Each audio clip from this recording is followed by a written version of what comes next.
Ada semua. Baik, sebelum memulai pelajaran, ada baiknya kita berdoa. Boleh ketua kelas? Bersiap berdoa. Memberi salam. Assalamualaikum warahmatullahi wabarakatuh. Oke, di sini Ibu akan melanjutkan materi dari yang kemarin. Baik. Ada yang masih ingat kemarin kita belajar apa aja? Transformasi geometri, Bu. Betul Dan sekali. relasi. Betul Widya, yaitu ada transformasi pada geometri dan juga translasi. Ada yang masih ingat transformasi itu apa? Transformasi itu merupakan perubahan posisi, arah, ukuran terhadap suatu objek, Bu. Baik, betul sekali Yolanda. Transformasi merupakan perubahan posisi, arah atau ukuran suatu objek. Nah, objek yang dimaksud ada apa saja? Titik, garis, dan juga bangun datar. dan bangun datar. Baik. Nah, objek yang dimaksud itu ada titik, garis, dan bangun datar. Yang tadi sudah kalian sebutkan. Ibu akan melanjutkan yaitu tentang refleksi. Refleksi apa yang bisa disebut dengan pencerminan.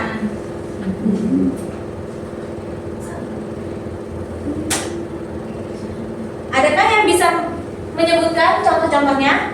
Saya. Apa, Yudit? Itu ada orang yang bercermin, terus Lalu? pantulan pohon, sama ada motif batik gitu, Ibu. Motif batik. Oke, hari ini siapa yang sudah bercermin? Semuanya? Baik. Apa yang kalian lihat dari pada saat kalian bercermin? Diri kita Bayangan sendiri. diri. Bayangan diri sendiri. Apa yang kalian lihat? Bayangannya seperti apa? Jaraknya sama, Ibu. Jarak bayangan dan jarak kita pun sama cermin. Sama cermin. Ukurannya berubah atau tidak? Tidak. Tidak. Baik. Ternyata transformasi refleksi. Baik. Sebelumnya kita akan mendengarkan video singkat yang mengenai refleksi ya. Ternyata transformasi refleksi itu konsepnya semudah ini loh. Jadi refleksi itu artinya pencerminan sebuah objek terhadap garis tertentu. Mirip kayak kita lagi bercermin lah. Kita itu objeknya dan bayangan itu hasil cerminannya. Nah, ada satu sifat menarik dari refleksi, yaitu jarak objek ke cermin itu akan sama kayak jarak bayangan ke cerminnya. Ini pun akan berlaku kalau cerminnya itu berupa permukaan air. Jarak objek ke cerminnya akan sama kayak jarak bayangan ke cerminnya, ya kan? Nah, konsep ini kita bawa ke matematika, tapi cerminnya agak sedikit berbeda. Cerminnya itu bisa aja berupa sumbu Y, sumbu X, garis ini, atau yang lainnya. Dan objeknya bukan lagi angsa, kucing, atau kita, tapi sebuah titik atau bangun datar. Misalnya kita pengen cerminin titik A ini dengan cerminnya sumbu Y. Kira-kira di mana ya letak bayangannya? Ingat konsep tadi, kalau jarak objek ke cermin harus sama kayak jarak bayangan ke cermin. Karena jarak objek ke cermin itu 2 satuan, maka jarak dari bayangan ke cermin juga sama-sama 2 satuan. Jadi letak bayangannya atau si A aksennya dia di sini. Gimana kalau cerminnya sekarang sumbu X? Ya, karena jarak dari A ke sumbu X itu 3 satuan kotak, maka jarak dari bayangan ke cerminnya juga sama-sama 3 satuan kotak. Jadi di sini bayangannya. Gimana kalau cerminnya itu jadi garis miring kayak gini? Karena jarak titik A ke cermin itu setengah diagonal kotak ini, maka jarak dari bayangan ke cerminnya juga sama-sama setengah diagonal gini. Jadi letaknya di sini. Gimana? Gampang kan? Jadi buat cari bayangan hasil pencerminan, kamu nggak usah ngafalin rumus refleksi yang wadidaw banyaknya kayak gini. Cukup pahami aja kalau jarak objek ke cermin bakalan sama kayak jarak bayangan ke cermin. Ini bikin kamu lebih cepat paham. Oke, dari video tersebut, apakah kalian sudah sedikit memahami tentang refleksi? Sudah. Baik, tadi kan pada saat Ibu bertanya bagaimana bayangan kalian ketika kalian bercermin, yaitu sama seperti sifat-sifat refleksi. Apalagi kalau misalnya sifat pada cermin datar, yaitu yang pertama ada jarak titik ke cermin sama dengan jarak bayangan titik ke cermin. Nah, yang kedua, objek yang dicerminkan akan saling berhadapan satu sama lain. Nah, namun berbeda jika refleksinya terhadap sebuah titik. Selain refleksi terhadap garis, ada pula refleksi yang dicerminkan terhadap titik. Contohnya pada kamera pinhole, yaitu bayangan objek akan terbalik dan berputar. Jadi ketika kita punya titik A sebelah sini, maka bayangannya ada di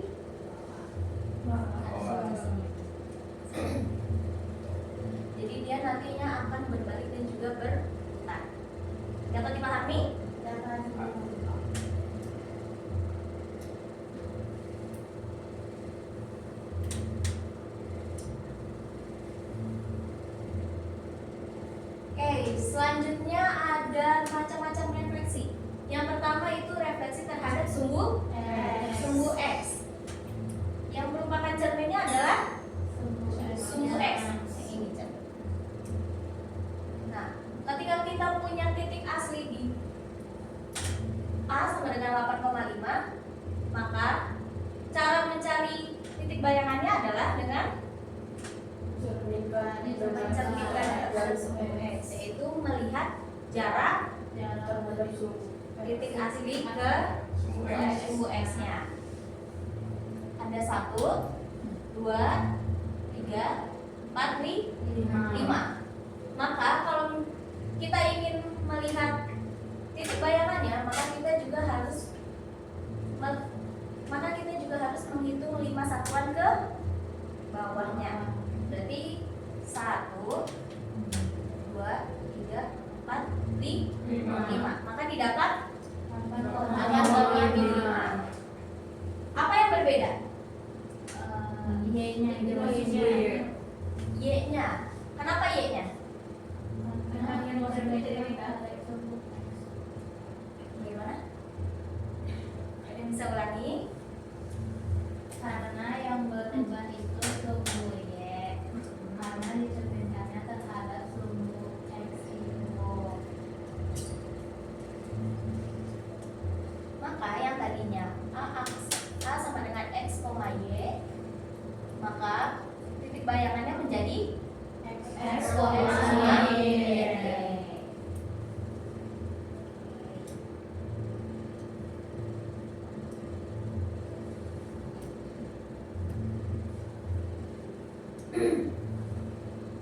Jadi dapat disimpulkan untuk jika direfleksikan terhadap sumbu X, maka bayangannya adalah X, Y.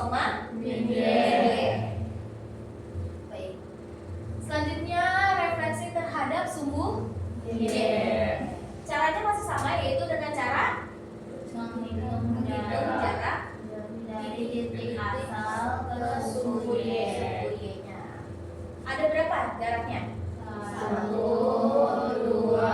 3, 4, 5, 6. 6. Maka titik bayangannya ada di kanan. Berapa satuan? 1, 2, 3, 4, 5, 6. Yang berubah titik apa? Titik X-nya. Awalnya berapa?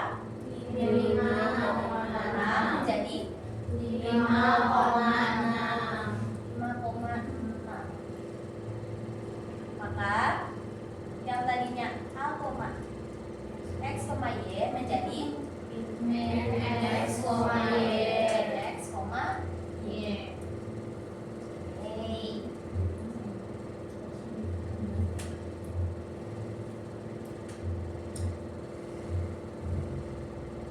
Oke, sudah sama ya? Sampai sini ada yang ingin ditanyakan? Belum ada. Baik, berlanjut ya. Oke, selanjutnya refleksi terhadap Y sama dengan X. Apa yang berbeda di sini? Garis pencerminannya mirip. Garis pencerminannya miring. Tuh. Nah, karena garis pencerminannya miring, maka yang kita hitung adalah jarak diagonalnya. Maka ini sebanyak berapa? 2. Maka titik bayangan menjadi 1, 2. Yang berubah apanya? Posisi. Posisinya, posisi titiknya. Yang tadinya 1,5 menjadi 5,1. 5,1. Berarti yang tadinya X, Y menjadi Y, X. Y, X. Bertukar Posisi. posisi. Oke.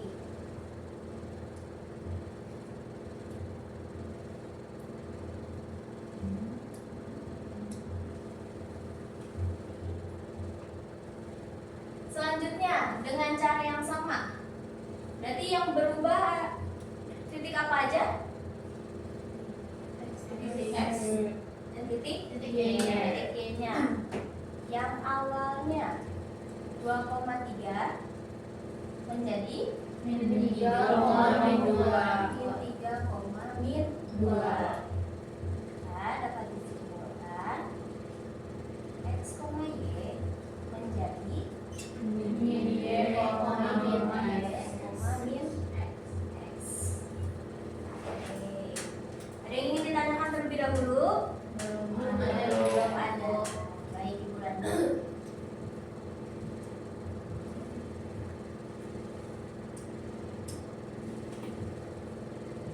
Baik, selanjutnya ada refleksi terhadap sumbu Y sama dengan K. Di sini apa aja yang kita punya? Garis pencerminannya.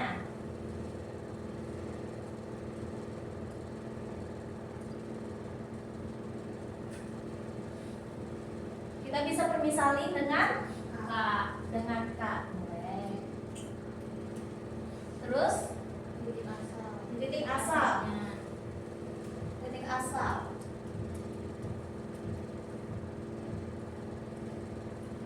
Jika kita permisalin Y.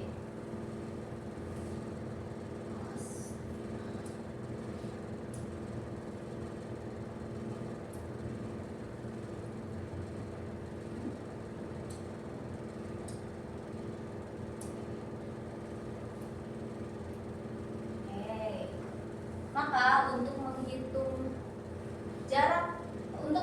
titik bayangannya yaitu dengan melihat jarak titik asal ke garis pencerminannya yaitu dengan K min Y. Yes.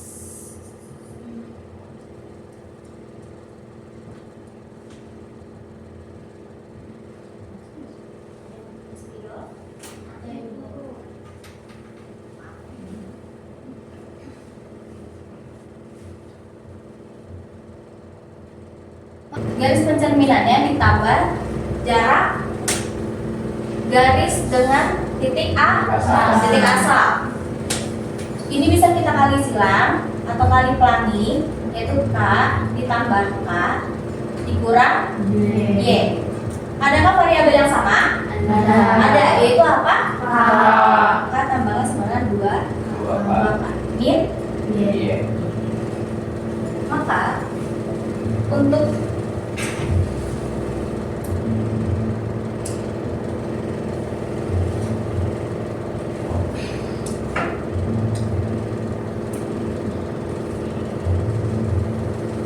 untuk rumusnya adalah 2K. Oh, maaf. Maka untuk hasil pencerminannya itu adalah X, 2K min Y. Untuk selanjutnya apakah ada yang ingin mencoba? Boleh, Nesa? Mau gimana?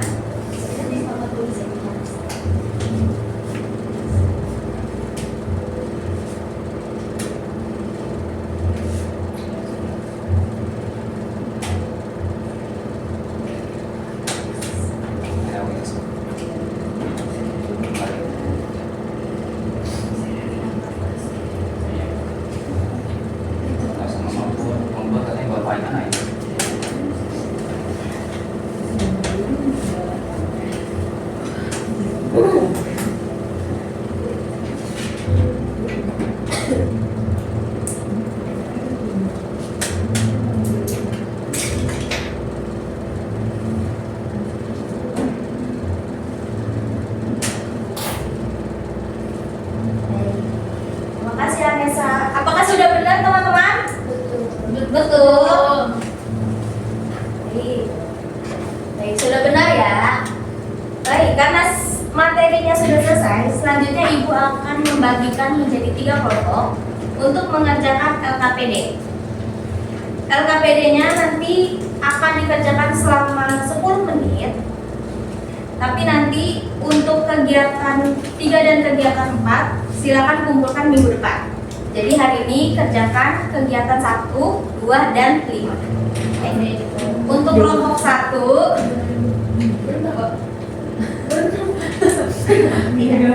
satu kelompok nanti akan ada 3 sampai 4 orang. Kelompok 1 Salwa, Widya, Nadila. Kelompok 2 Yudit, Diva, dan Nadine. Nah, sisanya Devi, maaf ya. Yudit, Devi, dan Nadine.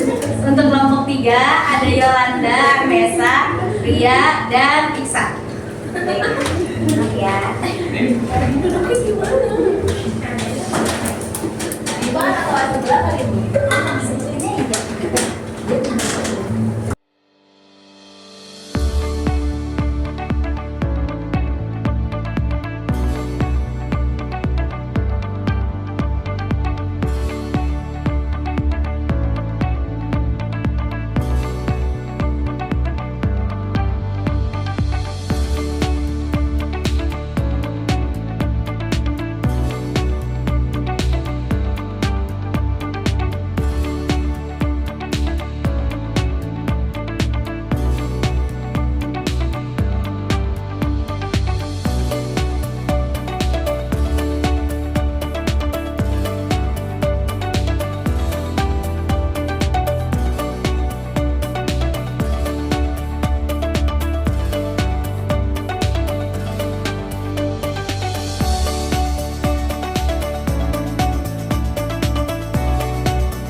Boleh didengarkan dulu anak-anak, temannya mau berbicara nih. Oke.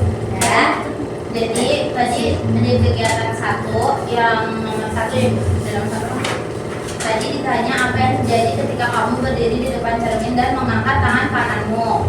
Gambarkan atau jelaskan hasil pengangkatanmu. Nah, jawaban dari kelompok 3, ketika berdiri di depan cermin dan mengangkat tangan kanan, bayangan di cermin akan terlihat mengangkat tangan kiri karena sifat cermin yang membalikkan arah. Terus nomor 2, sebutkan minimal 3 contoh benda atau fenomena di sekitarmu yang menggunakan konsep pencerminan atau refleksi. Jelaskan singkat mengapa termasuk refleksi. Yang pertama, kaca spion kendaraan. Yang kedua, pantulan pemandangan di air. Yang ketiga, tulisan yang dibaca di cermin. Kemudian yang nomor 3, berdasarkan sifat-sifat refleksi di atas, mengapa bayangan di cermin terlihat terbalik kiri kanan tetapi tidak terbalik atas bawah. Tuliskan pendapatmu. Tadi nomor 1 itu karena udah dijelasin juga kalau misalnya sifat cermin itu yang membalikkan arah. Nah, di sini kita jawab karena kalau pencerminan itu dia kayak penerapan yang tadi refleksi terhadap sumbu X, yaitu jadinya X, min Y. Jadi yang berubah itu adalah Y-nya. Itu Bu. Selanjutnya sudah dapat ya. Oke.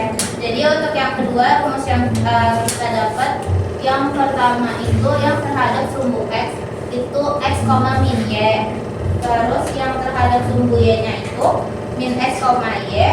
Terus yang garis Y sama dengan X itu tinggal dibalik jadinya Y, X. Terus yang terhadap garis Y sama dengan min X itu dibalik tapi berubah tanda jadinya min Y, min X. Terus yang terhadap garis X sama dengan K itu yang berubah X-nya jadi 2K min X, Y. Terus yang Y sama dengan K-nya itu yang berubah yang Y-nya jadinya X, 2K min Y. Baik, terima kasih kepada Tim Ria dari kelompok 3. Kelompok 3, boleh tepuk tangannya dulu teman-teman. Adakah yang berbeda jawabannya dari kelompok 3? Sama. Baik, karena materi dan LKPD-nya sudah dikerjakan, cukup sekian materi pada hari ini. Tadi kita udah belajar apa saja? Refleksi. Yang kedua sifat-sifat dari refleksi. Ada apa saja? Sifat-sifat. Kembalikan arah, terus jaraknya sama dan ukurannya sama. Yang selanjutnya ada macam-macam refleksi, yaitu ada terhadap sumbu garis Y sama dengan X, garis Y sama dengan X, lalu sumbu X sama dengan X. Baik. Mungkin sekian materi pada hari ini. Jangan lupa belajar karena 2 minggu lagi kita akan ujian. Minggu depan kita akan belajar tentang rotasi, lalu dilatasi. Setelah itu kita akan ujian. Oke. Dan di pertemuan selanjutnya jangan lupa dikumpulkan untuk tugas yang di kegiatan 3 dan kegiatan 4-nya ya. Sekian dari Ibu, kurang lebihnya mohon maaf. Wassalamualaikum warahmatullahi wabarakatuh. Waalaikumsalam warahmatullahi wabarakatuh.